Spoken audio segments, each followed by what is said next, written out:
Hi, I'm Steve Breen with Prosperion Financial Advisors. It is fascinating to watch and listen to the narrative in our media today. We have such a tendency to take sides on any given issue, resulting in a constant battle between good and evil, black and white, up or down. Then, when people try to turn off the noise, well, both sides just yell louder in an attempt to keep viewers' attention. But this increasing drone of worthless banter really has the effect of drowning out the good news, the important information, things that we ought to be paying attention to. Well, today I'd like to walk through a few of these items, things that are interesting to me and frankly inspiring. First off, let's start with the unemployment rate, which has fallen considerably in the last 5 years. It's fallen from 10% down to the mid 5% area. Yes, there are undertones of what makes up unemployment and whether it's underemployment, but you know, the number of people who are entering retirement is also a consideration. Also, look at job openings. Frankly, they equal jobs being filled. Now, let's take a look at the federal deficit, which has fallen since 2009 from 1.4 trillion to 600 billion per year. Now, no country can consistently have deficit spending and expect a positive outcome, but I frankly think we're on the right side of this trend. Next is energy production.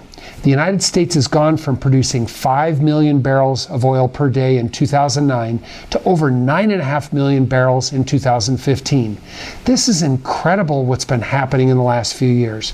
Well, how in the world can this be happening? Compare our production with Saudi Arabia. Theirs has been relatively flat, yet notice this chart. Ours is growing almost parabolically. This can be attributed to the change in production from wells today versus just 4 years ago.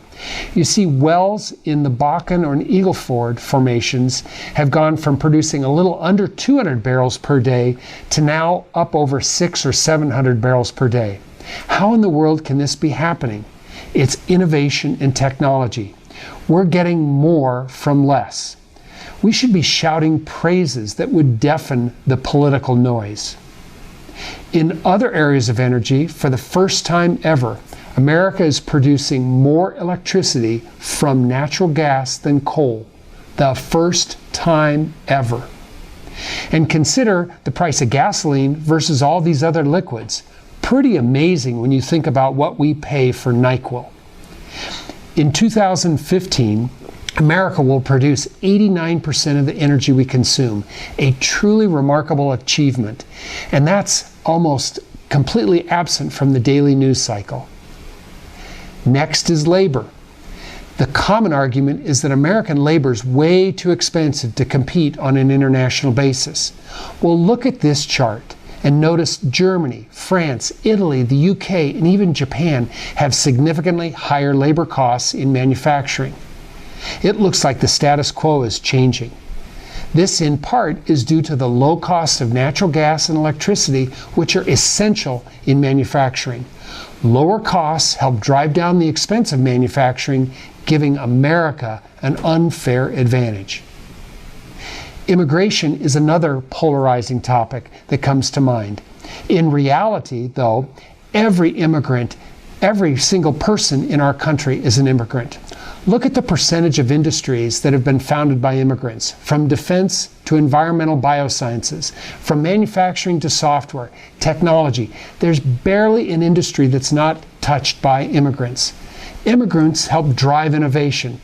Why in the world would we want to stymie immigration? Lastly, look at population and birth rates in the labor force. Clearly, India, a country with rule of law, is growing at an incredible rate. But next on the list in 2050 is the United States of America. That's made up of our current population, the birth rate, and immigration. Now look at those countries that really run based on fear.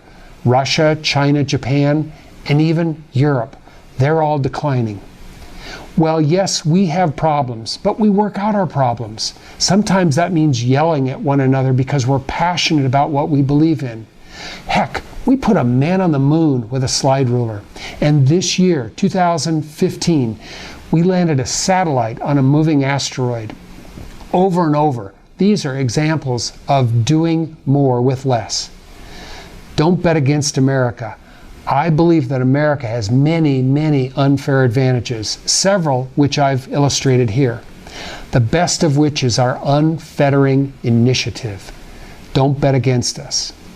If you'd like to have a conversation about what I've discussed here today, or about your future, we welcome that. Thank you for being a client of Prosperion Financial Advisors. I'm Steve Breen.